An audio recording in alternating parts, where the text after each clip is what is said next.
How do you view iFAST Global Bank's progress so far? What are the key developments that have stood out? Hmm. It's been 2 years since we've become part of iFAST ecosystem. And to be honest, I'll say the first year, uh, like we were expecting, was quite challenging.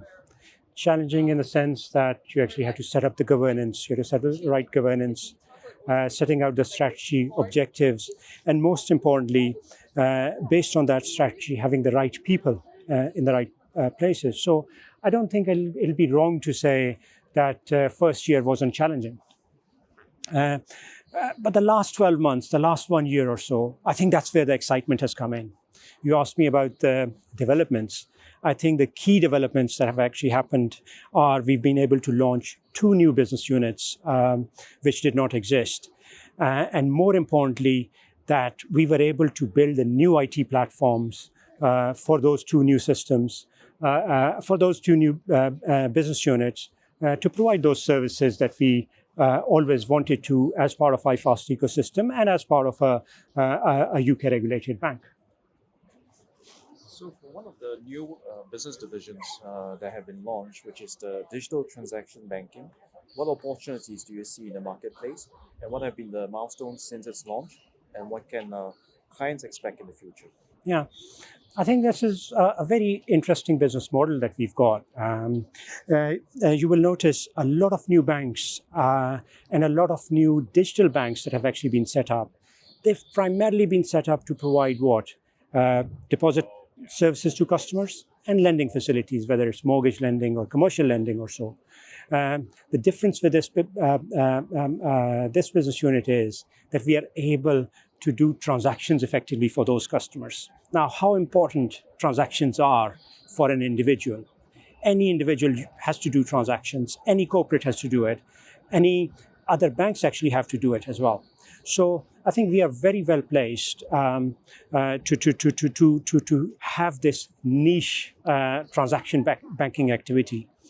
In terms of sort of like the key achievements you asked, I would say when we launched last year, we did not have a new platform. We were using our old systems effectively. But what we noted was even with, and what we were expecting were, we were expecting smaller clients with limited needs coming to us. But as we progressed, as we did some more market research or so, we noted that clients that were coming to us, they were a lot bigger clients. There was a huge demand effectively. Very sophisticated clients. Other banks actually approached us as well. As you would know, there are limited banks within UK who can actually provide these direct transactional banking activity. We, despite being a small bank, had that facility effectively. So I think from that we noted a significant demand. We paused there for a little while, and at that time we actually discussed it with iFAST Corporation and decided to bring forward development of the new IT platform to be able to provide those enhanced services that those customers were looking. Now the new IT platform has completed its development. We have launched it. We are going through a pilot phase with a number of customers.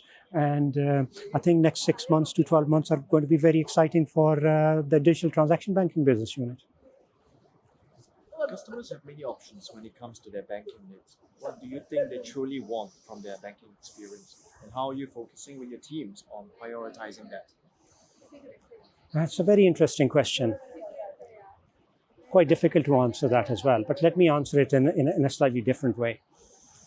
I think the customer needs are changing every day. Post-pandemic, I think demographics have changed, customer requirements have changed. And what we are actually expecting now is in the years to come, those needs and those requirements are going to be ever changing. I think gone are the days when people wanted to go in and speak to a bank manager and be able to open a bank account there. I don't think the customers need that.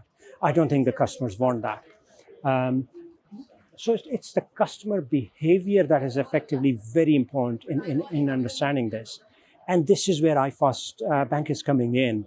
What we are doing with our digital personal banking is understanding the customer's needs, developing an IT platform to cater for those needs. Similarly, for digital transaction banking as well, understanding what the future of payments holds, what the future of transaction banking holds, and responding to those needs. One very important factor here, which is a key USP effectively for IGB, is that we have developed our systems in-house.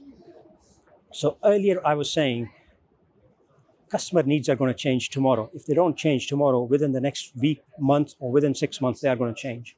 With the new built in-house IT platform, we will be able to understand those customer needs, and we will be able to respond to those customer needs very quickly. And that's effectively our key USP. The bank, has a motto, which is banking without boundaries. How does this help with the client's banking needs? Yeah. It's a very important question, I think.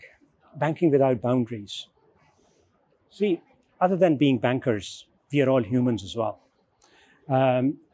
We are all here for our customers.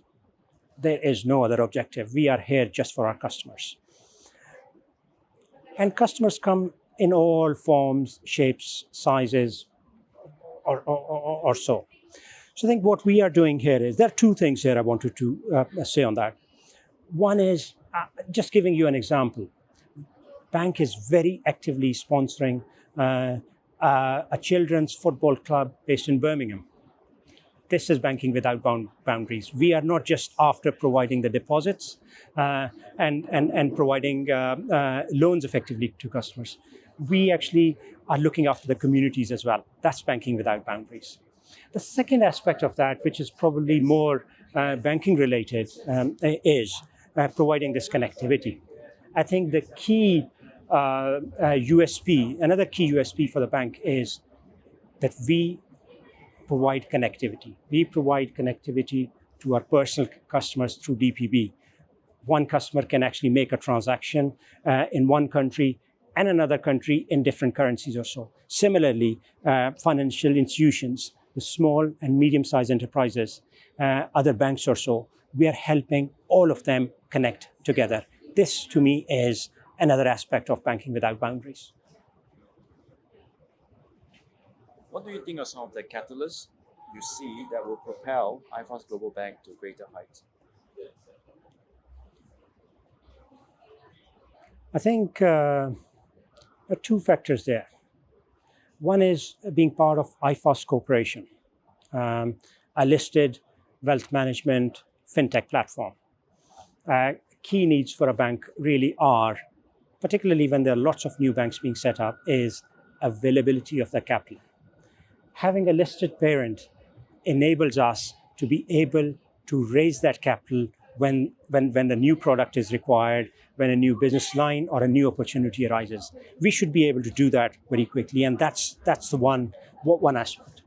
The second thing is, again, I'm going to refer to what I said earlier. It's about the technology platforms, building the technology platforms in-house. Customer needs are going to be changing every day, every week, every month or so. Whichever bank is able to respond to those customer needs quickly will be successful. Because we are building that infrastructure in-house, we will be able to make changes to our IT platform very quickly to cater for those customer needs and customer demands. And I believe this is what makes IGB different.